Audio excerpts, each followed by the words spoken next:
नाकामा हुने झोले पोकेहरूलाई तर्साएर राति ट्रक छिराउने व्यवस्था जुन छ त्यसको भर्सना गर्न चाहन्छु।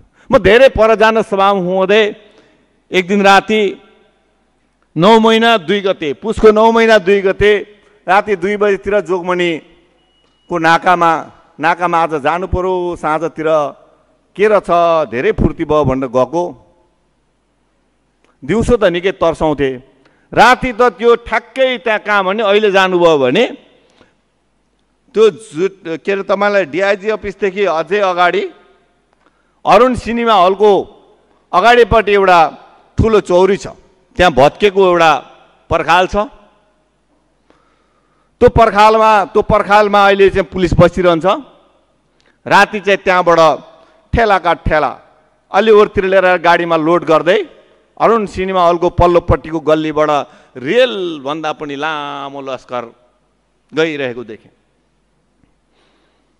फोटो खिचौँ, त्यहाँ ज्यानको जोखिम, अनि फोटो नखिचिकन फर्केर आउँदै थिएँ। बाटामा प्रहरीहरू लाइट बालेर पर कुनाबाट लाइट बालेर आफै गाडी पास गराउँदो रहेछन्। आफै गाडी पास गराउने सरकारका संयन्त्रहरू। हामीहरू के भन्छौँ, कर बढाउँ, राजस्वको दायरा बढाउँ। दायरा केमा बढाउने? कपालभन्दा माथि उडेको हावाबाट पैसा लिने? केबाट दायरा बढाउने? सास फेरेको पनि पैसा तिरेकै छौँ, पानी खाँदा पनि पानी किनेर पैसा तिरेको छौँ, अनि पिसाब फेर्न जाँदा पनि पैसा तिरेकै छौँ, पिसाबको पनि कर तिरेकै छौँ, सशुल्क शौचालयहरूमा प्रवेश गरेकै छौँ। अब दायरा कहाँ बढ्छ? दायरा बढाउने कि कर असुली गर्ने? 60% भन्दा बढी कर हामी अर्को बाटोबाट दुरुपयोग गरिरहेका छौँ। त्यहाँ आफ्ना मान्छेहरू पठाएका छौँ।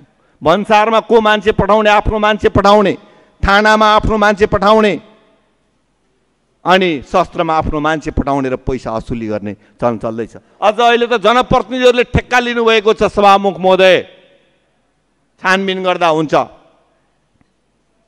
मेरो मर्यादाले भ्याएन, नभए अहिले म यहाँबाट फोन गरेर म सोधिदिन्थेँ, तिम्रोबाट एसपी साहबले पैसा लानुभयो अस्तिको 5 लाख भनेर म सोधिदिन्थेँ। घुमुवा पठाउनु भएको छ एसपी साहबले। यो 2-4 दिन अगाडि पनि घुमुवा पठाएर त्यो अस्ति नैको 5 लाख खोइ भनेर पठाइरहनु भएको छ। जो रक्षक उनी, अनि दिउँसो 2 किलो चिनी बोक्नलाई तर्साएर 2टा साडी आफ्नै घरमा लगाउनलाई, के अरे तपाईँलाई रुद्री पूजालाई नयाँ साडी लगाउनु पर्छ, रुद्री पूजाको नयाँ साडी ल्याउने। क्रिया बसेकाहरूले क्रिया उतार्नका लागि 4 किलो चिनी लिएर आउनलाई तर्साएर राति गर्ने। केही व्यवसायीहरूले कुरा उठाउनु भयो सभामुख महोदय, सार्वजनिक कार्यक्रममा मै भएको बेलामा केही व्यवसायीले कुरा उठाउनु भयो जोगमणिमा सामान किन्न जान दिन भएन भनेर। अनि मैले उहाँलाई भने, तपाईँले पनि त राति क्यारिङ गरेर सामान लिएर आएर यही दाममा बेच्छु भन्न भएन नि त? क्यारिङ गरेर ल्याएको सामान त कम दाममा यहाँकोलाई बेच्नु पर्यो नि। व्यवसायीले इमोसनली कुरा उठाइदिनु भयो, गृहमन्त्रीज्यूले रोक भन्नुभयो, रातिको चाहिँ रोकिएन, दिउँसोको चाहिँ ठोकियो। मैले सुनेको एसपी साहबले माथि गृहमन्त्रीसम्मलाई पुर्याउनु पर्छ भन्नुहुन्छ अरे। माथि कहाँसम्म पुग्छ? कहाँसम्म माथि पुग्छ? हुन त मैले यहाँ आवाज उठाएकोले साँच्चै गृहमन्त्रीसम्म पुग्छ भने त कारबाही हुँदैन। नत्र भने यस्तो पनि छाडा हुन्छ, गृहमन्त्री अगाडि बोल्दै हुनुहुन्छ, पछाडि फर्केर एसपीले तुलसी र के भन्छ तपाईँलाई, तुलसी हो कि भोला हो कि गुटका हो खाइरहनु भएको छ। अनुशासन त्यतिसम्म छ।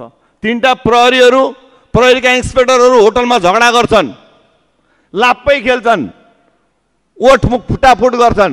डिआइजीलाई कति पैसा दिने र एसपीलाई कति पैसा दिने भनेर पब्लिक झगडा गरेकोमा पुलिसले पक्रेर लान्छ, अनि प्रहरीहरू झगडा गरेकोमा छैन, कुनै खोज ताल पडताल छैन।